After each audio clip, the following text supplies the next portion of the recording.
విడిచిరి.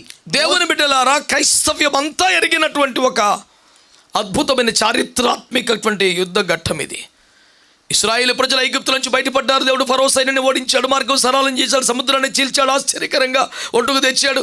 దర్జాగా ఆనందంగా సాగిపోతూ ఉంటే కాసేపటికే యుద్ధం చేయాలని ఆసక్తి కానీ అలాంటి మనసు కానీ ఇశ్రాయేలు ప్రజలు లేకపోయినా తల వంచుకుని దాటి వెళ్ళిపోదామని ప్రపోజల్ పెట్టినా వారు కావాలని అడ్డుపడి యుద్ధాలు తీసుకొచ్చి ఇబ్బందులు తయారు చేసి పెట్టారు.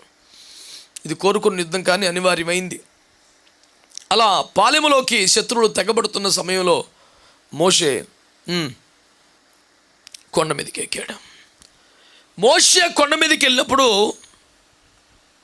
అహరోన్ అనే ప్రధాన యాజకుడు, అతనికి తోడుగా హూరు మోషేతో పాటు కొండ మీదకి ఎక్కారు. ప్రజలతో కలిసి పాలెములో యుద్ధము చేయమనే బాధ్యతను యెహోషువకు అప్పగించి వెళ్ళిపోయారు.